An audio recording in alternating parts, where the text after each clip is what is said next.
Bonjour à tous et bienvenue pour ce 13e podcast du Forum 24 secondes et la suite de nos previews sur les playoffs NBA avec pour ce podcast la série entre les Phoenix Suns qui ont terminé deuxième de la conférence Ouest avec un bilan de 51 victoires pour 21 défaites et les Los Angeles Lakers qui ont gagné leur match de play-in face à Golden State et se sont octroyés le seed 7 avec un bilan total de 42 victoires pour 30 défaites. Comme d'habitude, on va revenir un petit peu sur la saison des deux équipes, moins sur celle des Lakers parce qu'on en aura déjà un peu parlé, mais on va surtout parler des Suns qui est une des deux grandes surprises aller avec les Knicks de la saison. Je pense que c'est une des équipes qu'on attendait le moins aussi haut, même si sans dire qu'on les attendait à la 15e place. Voilà, deuxième de conférence, c'est quand même un très très beau bilan, presque premier, hein, juste derrière Utah, une petite victoire derrière, ou une petite défaite selon vous, comment vous voulez voir ça. Mais voilà, un très beau bilan. Et je vais laisser le super fan des Suns, Pop, nous en parler le premier. Alors les Suns, pas particulièrement surpris de cette saison. Je les avais mis deuxième par ailleurs, mais la manière en revanche m'étonne un peu plus. Parce que sans dire que je les voyais moins forts, je voyais une saison un peu différente, notamment avec une explosion, plus que de Bridges, une explosion d'Ayton aux côtés de Chris Paul. Cette explosion n'est pas vraiment arrivée en termes statistiques, mais en revanche elle est arrivée en termes d'impact sur le jeu, avec Ayton qui devient de plus en plus fort en défense, ce qui était son énorme red flag à sa draft. Hein. On se souvient d'un tweet de Joel Embiid par exemple, qui disait qu'il fallait pas le comparer avec Ayton parce que ce dernier était incomparable en défense. Et ben, c'est de moins en moins le cas, même si évidemment pas au niveau d'Embiid. Sinon, euh, pas besoin de parler de Booker, hein, qui continue dans ses standards. Toujours un peu compliqué avec son shoot extérieur depuis 2 ans, mais il est tellement fort dans le reste du scoring que c'est un peu caché. Il est un peu perdu en responsabilité à la création, parce que c'est un de fait de l'arrivée de Chris Paul, qui est quand même si ce n'est si ce n'est un des meilleurs créateurs de la ligue. Et enfin, Bridges, pour finir cette présentation un peu, qui est une des belles surprises de la saison, qui passe de 8 à quasiment 14 points, des pourcentages excellents, quasiment 10% de plus à 3 points, et de role-player derrière avec Crowder, Craig qui arrive en cours de saison, Saric qui fait une superbe deuxième partie de saison, qui font un superbe taf. Et Cam Johnson aussi. Cam Johnson, le starter en 4 de la bulle, qui a retrouvé un poste souvent sur le banc, en alternance avec Crowder, notamment en power forward. Doc, tu enchaînes. Oui, oui, bah, les Suns, oui. Moi, je pense, franchement, je les attendais pas aussi haut. Après, on le sait tous, c'est Chris Paul, il arrive dans ta franchise, ça va mieux. Ça va tout de suite mieux. Il te règle tout, pas mal de problèmes que tu peux avoir. Il est capitaine de ta défense aussi. Il sera toujours là pour aller un petit peu titiller les arbitres, pour négocier une petite faute, le petit coup de vis qu'il faut, etc. Tous ces petits trucs qui, au final, te font gagner les matchs serrés, des choses comme ça. Et même sans ça, ils n'ont pas eu tant de matchs serrés que ça. C'est surtout ça qui a été impressionnant cette saison. Ils ont quand même bien roulé sur les lignes. Il y a eu beaucoup de blowout et puis ça fonctionnait super bien. Michael Bridges, à chaque fois que je le voyais jouer, je pleure un petit peu. Je repense à sa draft. Je repense au deal. Et puis voilà, j'ai le seum. Le deal est pas beau.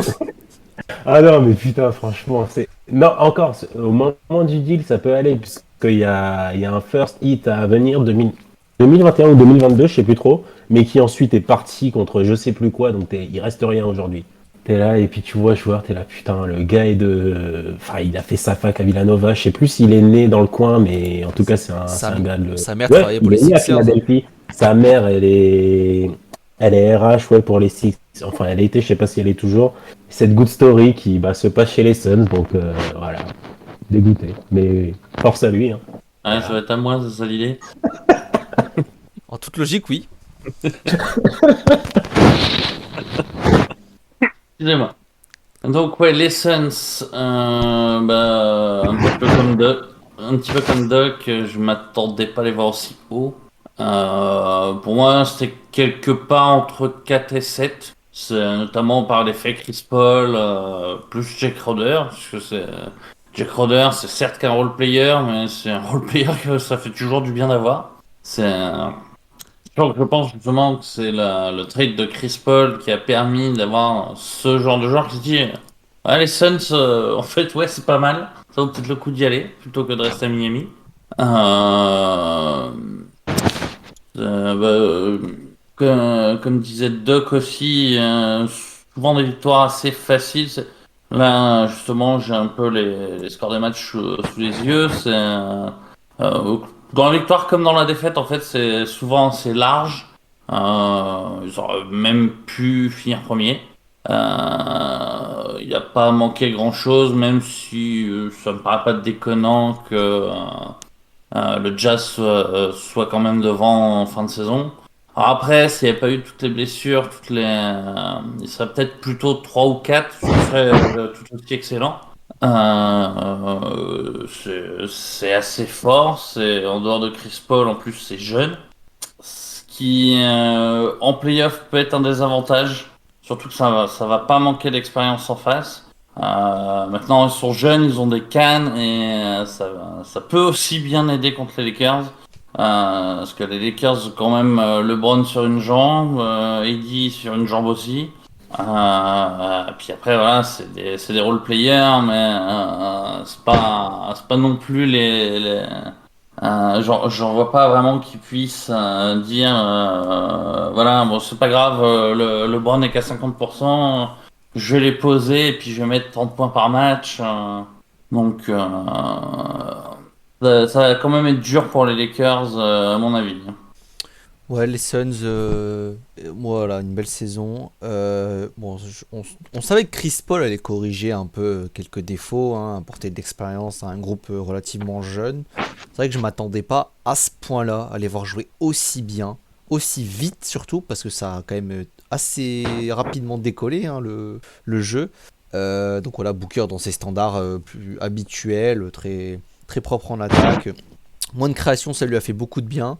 Parce qu'il avait quand même un peu de déchets l'an passé. Rubio n'a pas fait un super travail. Et il avait besoin d'être déchargé. Et Chris Paul, sans dire qu'il sert à ça, en tout cas, il l'a grandement aidé.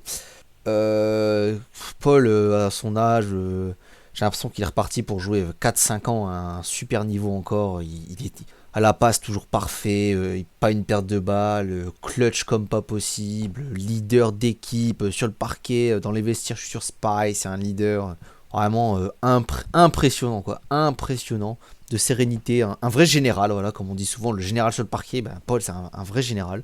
Ils avaient besoin de cette stabilité. Crowder, voilà, je pense qu'il apporte beaucoup, ne serait-ce que dans le jeu, et puis même aussi, c'est un genre d'expérience. Parce que ça reste une équipe quand même, voilà, très jeune. Booker, c'est jeune, ça n'a pas fait les playoffs. Ayton, c'est encore plus jeune. Et même à côté, Bridges, Cam Johnson, tout ça. Saric, ça n'a pas non plus une grande expérience, que ce soit playoff ou NBA. Crowder, voilà, c'est un joueur qui a fait le tour de la ligue, c'est un joueur qui a joué des matchs qui comptent en playoff. Il sait ce que c'est. Chris Paul, pareil, on va pas refaire le CV. Donc agréablement surpris, que ce soit dans les résultats ou dans le jeu. Ils ont profité effectivement un petit peu des blessures à droite à gauche, hein, mais ça aurait été 3ème, 4ème de conf et voilà, ça aurait pas été volé, c'est clair. Et dans tous les cas, ça aurait quand même été mieux qu'attendu. Voilà, dans tous les cas, pour moi aussi, c'est mieux qu'attendu, hein, que ce soit les résultats ou le jeu. On va mettre les pieds dans le plan, hein, tout de suite. Donc les Lakers, on n'a pas trop touché là parce qu'on en a parlé il y a quand même pas si longtemps que ça. Comment vous voyez ce match-up? Alors moi, l'idée que je me fais quand je vois cette série, je vois les forces en présence, je me dis, pour moi, c'est un match-up de merde pour Phoenix. Parce que LeBron James, LeBron James c'est à peu près gérable avec Bridges et Crowder. Mais j'ai peur que Anthony Davis se fasse plaisir en fait dans la raquette. Les Suns aiment bien aligner des 4 quand même assez small. Ils aiment bien jouer plutôt small en 4.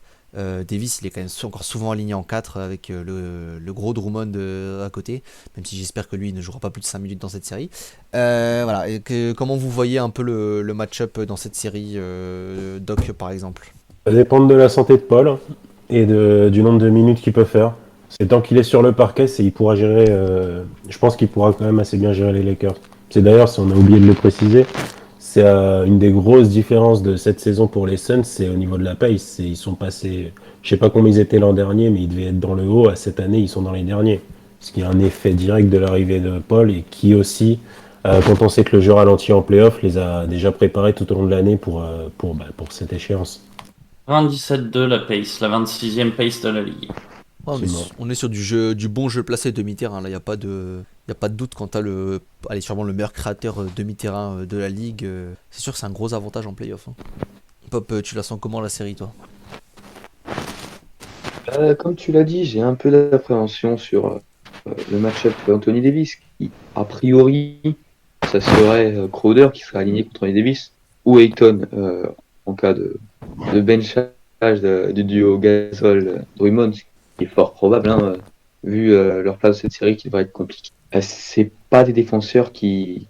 Enfin, dans les deux cas, il y a quand même un gros défaut. Crowder, il rend 15 cm Anthony Davis. Et Ayton, il a un peu de mal avec la mobilité d'un Davis, ce qui est le cas quasiment pour les intérieurs classiques de la ligue, hein. Davis, c'est quand même une mobilité assez exceptionnelle pour son poids, sa taille et son skill set. En dehors de ça, il y a quand même des armes pour attaquer. Cette équipe des Lakers, qui est la meilleure défense de la ligue, hein, pour rappel. Mais les Suns sont énormément de joueurs capables de mettre une quinzaine de points, hein. On parle Booker, Paul, c'est évident. Mais Bridges, Ayton, Crowder, Cam John, même Payne, Saric, c'est des joueurs qui ont des facilités au scoring tous. Et c'est possible, en cas par exemple de 10 minutes de Drummond dans le carton 2, de mettre 20 points sur pick and roll en ciblant à chaque fois à Drummond s'il est aligné, quoi. Pour moi, il y a des solutions, mais ça va être compliqué. Ça va se jouer sur le match-up Ayton ou Crowder sur Davis. Après, tout dépend de l'état des joueurs en fait. C'est avec les deux, avec les deux équipes à 100%, sans blessure, sans. Je suis d'accord que le duo LeBron-Davis sera un vrai casse-tête pour les Suns. Maintenant, par exemple, on parle de la mobilité de Davis.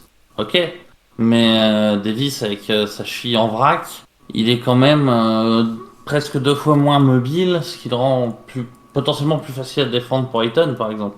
Pareil pour LeBron, s'il n'a pas récupéré à 100%, et ça n'en donne pas l'air, je dis pas qu'il devient facile à défendre, mais c'est un petit peu plus facile, donc c'est moins de points que tu prends, donc si tu prends moins de points de LeBron et moins de points de Davis, alors à côté, oui, ça peut prendre feu hein, quand même, mais je pars du principe que de toute manière, ces deux-là vont quand même mettre moins de points que d'habitude. Les autres vont pas pouvoir compenser à tous les matchs, que ce soit Kuzma, Schroeder, Harrell, allez, soyons fous, Drummond. Je vois pas un élever suffisamment son niveau pour compenser. Et dans ces cas-là, le fait que aussi les Suns vont appuyer sur leur force pour essayer d'enfoncer les Lakers peut jouer à leur avantage. Comme ils ont perdu un peu moins d'énergie en défense aussi, c'est d'autant plus qu'ils pourront mettre en attaque. Et comme leurs points forts sont... En fait, les deux équipes, leurs points forts sont plus ou moins sur les points faibles de l'équipe d'en face. Donc, si le point fort d'une des équipes est moindre, fatalement, ça avantage l'autre, hein. Après, dans cette série aussi, ouais, je sais pas comment ça va être, comment LeBron va revenir. Faut aussi préciser au niveau des Lakers, hier notamment, je sais que LeBron a été limité au niveau des minutes. Je sais plus combien exactement, mais ça a été dit par les commentateurs pendant le match. Et puis à côté de ça, ils ont quand même pu gagner, hein. Ça y a pas de souci sur un gros shoot de LeBron aussi. Ça y a pas de souci, c'est LeBron reste LeBron. Mais pendant tout le match, c'est au niveau de ses pénétrations un petit peu moins incisif. C'est des trucs où normalement il enfonce le gars sur lui. Tu sens qu'il manquait un peu de jeu. Il y a eu pas mal de petites palettes et tout qui ont été faites pendant le match à ce sujet. Après, à côté de ça, dans le match, t'as eu un Schroeder qui a été dégueulasse, franchement. Qui est vraiment calamiteux. C'est dans le quatrième quart, t'as un moment, merde. Comment il s'appelle, Vogel qui a fait rentrer Matthews à sa place en mode allez, va te reposer, tu fais trop de la merde. Et t'as Harrell aussi qui est censé apporter, qui a quasiment pas joué tellement il était nul. Il a disparu de la rotation après. Déjà, il a vachement baissé en production, mais il a quasiment disparu depuis que Drummond est arrivé. C'est ça. Après, moi personnellement, les Lakers cette année, je les trouve un peu moins forts par rapport à l'an dernier. J'aime moins leur banc par rapport à l'an dernier. Moins de soldats, t'as plus trop de gars qui sont pas fiables. Tu vois, un Howard, tu sais qu'il va t'apporter, c'est quasiment 10 rebonds tous les soirs, et c'est 8 points. Ouais. Harrell, un bon soir, il te sort 20 points, un mauvais soir, il joue 5 minutes, quoi. Et même en bon soir, il va mal défendre. Donc, Ça, c'est encore un autre tu truc. vois, on parlait du match d'hier. Pour moi, c'est quand même vachement représentatif. Quand tu te retrouves à devoir compter sur Caruso pour te maintenir en vie, il y a un problème. Oh, moi, je suis dans le fan club Caruso, hein, attention. Hein. Ah, j'adore Caruso, c'est pas ce que j'ai dit. Mais normalement, c'est pas lui qu'on demande de maintenir en vie une équipe. Non, c'est. Après, Caruso, hier, il a été laissé vachement libre. Il y a pas mal de. Après, il cut bien et tout, il n'y a pas de souci. Mais il y a pas mal de trucs, tu vois clairement que la défense des Warriors était pas tellement focus sur lui. Mais oui, il aura de toute façon un rôle de facteur X dans cette série de playoffs ensuite. Pop, tu voulais embrayer sur quelque chose, je crois, à un moment? C'est pour revenir sur la vision du match contre les Warriors, qui pour Réa notamment est un peu inquiétante pour la suite. Moi j'ai trouvé que c'était pas vraiment le cas en fait, parce qu'on assistait à un des meilleurs matchs, une des meilleures prestations défensives des Warriors, et pourtant c'est une victoire des Lakers malgré un énorme Curry, malgré un James qui est immonde en première mi-temps, et surtout malgré Schroeder qui semble être pas vraiment dans l'équipe. Enfin, 3 sur 14, c'est immonde, quoi. C'est vraiment mauvais. Et un Drummond qui a été vite benché, ça, je pense que c'est quelque chose de positif. Hein. Parce que si Drummond joue plus de 20 minutes, t'es quand même facilement ciblable sur pick and roll notamment. Schroeder, de toute façon, il est associé au mot irrégularité. Hein. Là, c'est. Et c'est vrai que c'est le problème qui a été soulevé là en parlant de l'effectif des Lakers, c'est qu'il y a trop peu de fiabilité. C'est-à-dire que ce soit Schroeder ou Kuzma qui sont censés être tous les deux les troisièmes couteaux, on va dire, en attaque de la franchise, bah, les deux, tu sais pas ce que t'as le soir, quoi. Tu peux avoir du 2 sur 12 ou du 6 sur 7. Enfin, tu sais pas ce que t'as selon les matchs. Et c'est problématique parce que déjà qu'on a les deux stars qui jouent un peu sur une jambe. Déjà l'an passé leur attaque était pas jolie, hein, c'était un peu le problème du roster. Ils ont essayé d'améliorer ça cet été avec leur recrutement, mais je trouve pas que c'est spécialement mieux en fait. C'est tout aussi effrayant. Je Ils trouve. ont perdu en défense pour ne pas gagner beaucoup en attaque. Ouais, ils ont pas gagné beaucoup en attaque. Enfin, j'ai un peu peur pour cet effectif quand même. Sur la durée. Je voudrais prendre 2 minutes pour répondre à Pop. Tu dis ouais, les Warriors ont bien défendu, ok, mais c'était que les Warriors en face. Ils ont aucune ambition, même s'ils vont en playoff. C'est ok, on est allé en playoff, c'est bien, c'est cool, ça montre qu'on en veut encore, qu'on a du talent. Mais Mais c'est un one man show quoi. le but des Lakers, c'est pas de battre les Warriors, c'est d'être champion. Alors si ils galèrent déjà comme pas possible sur les Warriors, c'est inquiétant mais Après, je rejoins un peu Pop dans le sens où le match a montré, je trouve, des bonnes choses. C'est-à-dire que les Lakers sont ah quand mais même. le match a montré quand même de bonnes choses. Parce que les Mais Lakers sont assez vite largués au début du match. Ils font le premier temps immonde. Et voilà, ça a montré quand même un peu de caractère, on va dire, comme les vieux aiment bien dire. Une équipe qui est revenue. Bon, un shoot, je vais pas dire chanceux, mais voilà, le 3 points de James quand même. Bon. Et On va dire clutch. Voilà, Alors, dans ces cas-là, on va dire que là, pour être sympa, mais bon, c'est l'ogive en fin de chrono, quoi. Dans ces cas-là, je le formule autrement. C'est inquiétant de ce que ça dit de l'état de santé de LeBron et d'Anthony Ouais. Davis. Ah, de toute façon, oui, toute la série, tous les playoffs vont être conditionnés par ça. Et c'est vrai que je suis pas non plus convaincu que LeBron soit à 100%, même si, voilà, bon, il le dit lui-même, hein, mais après, c'est ce qu'il dit lui.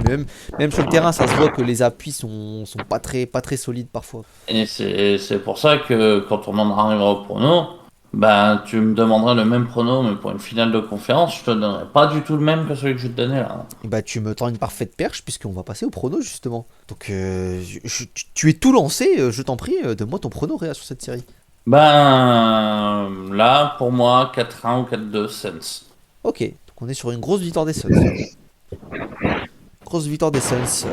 Mais tu me la donnes en finale de conférence. Je te dis 4-1, 4-2 Lakers. Ouais, puisque ça aurait prouvé qu'ils étaient en meilleure santé si c'est arrivé. Ouais, ils auraient eu le temps Ouais. de revenir en forme. C'est pour ça que je trouve ça très con que les Clippers aient cherché à éviter les Lakers. Ok, je vois, j'entends l'argument. Pop, d'accord avec Réa sur cette victoire des Suns? La victoire des Suns, je pense 4-2, ça me paraît bien. Donc t'es sur un 4 de Suns, c'est ça? C'est ça. Ok. Doc, je te laisse la main, à toi. Mais moi, en fait, j'ai pas envie de parier contre LeBron. Et en même temps, j'ai envie de croire que, je sais pas si ça ira jusqu'au bout pour Paul, mais j'ai envie de croire que c'est son année où il va fermer pas mal de bouches en playoff, puisque c'est en saison régulière, il n'y a pas de souci sur son niveau, mais il y a toujours les mêmes remarques qui viennent sur son niveau en playoff. Donc, j'ai envie de rêver, on part sur un 4-3 Suns. 4-3 Suns. Et ben. Donc je ferme les pronos. J'aime bien LeBron, hein, c'est un secret pour personne. Hein, j'en fais pas mon joueur favori, mais j'aime bien LeBron. Hein, un petit titre en 2016, il m'a bien fait kiffer. Je ne donnerai que 2 arguments. Jamais perdu au premier tour. Et quand on l'attend le moins, c'est là où il est meilleur. Donc c'est un 4-2 Lakers pour moi. Tu peux rajouter comme argument LeBron James. Hein. Oui, LeBron James, c'est un argument en soi. Non, mais voilà, un vaincu. Faut bien un début à tour. tout, hein. Michael Jordan n'a jamais perdu en finale, il n'y a pas de début à tout. Et ben LeBron James ne perdra jamais au premier tour, c'est comme ça. Oui, on passe par là, LeBron se blessait jamais. Ça, tu le branchais sur un port USB et puis c'était reparti. Non, mais bon, je trouve que là, quand on l'attend le moins, quand on l'enfonce le plus, c'est là où il ressort le mieux. Donc j'y crois. Moi j'y crois. 4-2 Lakers. Ah, mais je suis tout à fait d'accord avec toi. Mais là, je pense que son physique va trop le limiter.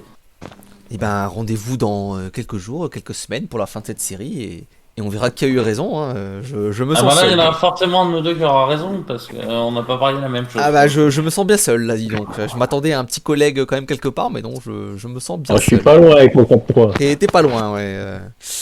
Voilà, vous avez un petit truc à rajouter, messieurs, pour cette série? Ouais, moi juste, c'est que j'ai le même prono que Réa en termes plus consommatifs, en termes de score, mais en revanche, lui, de ce que j'ai compris, c'est plus, il émet des limites sur l'état de santé de James Davis. Moi, c'est purement sur la qualité de l'effectif des Suns que je pense, même si LeBron et Davis reviennent bien, que je pense supérieur. Ok. Ah, tu vois, que moi, sur la qualité pure d'effectif, je vois les Suns un petit cran en dessous des Lakers. Voilà ce que je soulignais. Si tu veux, pour moi, à l'Ouest, cette saison, s'il n'y avait pas eu de blessure, et pas de load management, de trucs comme ça, t'aurais eu Lakers ou Clippers en 1 et 2, et Suns et Jazz en 3 et 4. C'est le petit cran en dessous. Bah, on verra, hein, on verra qui... Ouais, j'ai du mal à les voir à 70%, mais... On verra bien. Bon, bah, si c'est tout, messieurs, on va pouvoir conclure ce podcast. Hein. Dites-nous sur le forum ou en commentaire ce que vous pensez de cette série. Qui va l'emporter? Chris Paul va-t-il enfin faire une finale NBA? Hein? Il y a encore du boulot, il y a encore du chemin. Et le premier tour risque d'être déjà bien compliqué contre les champions en titre. Voilà. Merci de nous avoir écoutés. Et à la prochaine. Salut. Salut.